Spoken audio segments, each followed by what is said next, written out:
அஸ்ஸலாமு அலைக்கும். Hi friends, இந்த வாரம் சண்டே மினி விலாக் பார்த்துலாமாங்க. போன வாரம் மினி விலாகில் சொல்லியிருப்பேன் இந்த வாரம் சண்டே எந்த ஸ்பெஷலும் கிடையாதுன்னு சொல்லிட்டு. ஆனால் இந்த வாரம் பார்த்திங்கன்னா கொஞ்சம் ஸ்பெஷல் தான்.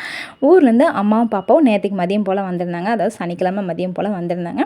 இன்றைக்கி வந்து மதியம் சாப்பிட்டது கிளம்பிடுவாங்க. ஒன் டே தான், பாப்பாவுக்கு ஸ்கூல் இருக்கனால வந்து கிளம்பிடுவாங்க. அவங்க வந்து ரொம்ப நாள் ஆச்சு, பாப்பாவோட ஆனுவல் லீவில் வந்து வந்தாங்க. அதுக்கப்புறம் இப்போ தான் வந்து வராங்க.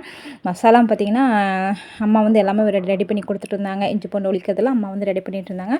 நான் வந்து ஃபஸ்ட்டு பீஃப் கிரேவி வந்து ரெடி பண்ணிடலாம்னு சொல்லிட்டு நம்ம அவசரமாக சமைச்சிட்டு இருக்கும்போது ஏதாவது ஒன்று பார்த்திங்கன்னா தீர்ந்துருக்கும். பட்டை பவுட்ரு பார்த்திங்கன்னா வீட்டில் இல்லை, அது எனக்கு ஞாபகமே இல்லை. அதனால் கொஞ்சமாக போட்டு அதை பவுட்ரு பண்ணியாச்சு. ஏன்னா பிரியாணி கண்டிப்பாக அது வேணுமே. அதனால் பார்த்துக்கிட்டிங்கன்னா அதையுமே வந்து ரெடி பண்ணிவிட்டு அப்படியே வந்து பீஃப் வந்து கிரேவியுமே வந்து ரெடி பண்ணிட்டுருக்குறேங்க. பீஃப் கிரேவிக்கு நார்மலாக போடுற மசாலா கூட வீட்டில் அரைக்கிற இந்த மசாலா சேர்த்து செஞ்சால் நல்லா டேஸ்ட்டாக இருக்கும். வாசனை பார்த்திங்கன்னா செம்மையாக இருக்கும்.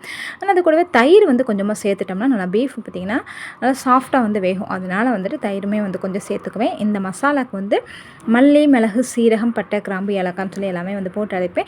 இன்ஷால்லா நெக்ஸ்ட் டைம் வந்து இந்த பவுடர் பண்ணும்போது நான் வந்து உங்களுக்கு வீடியோ எடுத்து போடுறேன் நான்.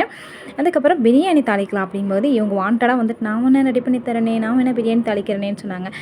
ஆடு தானாக வந்து தலை கொடுக்கும்போது நம்ம விட்டுருவோமா, அதனால் சரின்னு சொல்லிட்டு இவங்களே பார்த்தீங்கன்னா வெங்காயமெல்லாம் கட் பண்ண சொல்லியாச்சு. இவங்களே வெங்காயமெல்லாம் கட் பண்ணிவிட்டு அப்படியே வந்துட்டு பிரியாணி தாளிச்சு விட ஸ்டார்ட் பண்ணிட்டாங்க.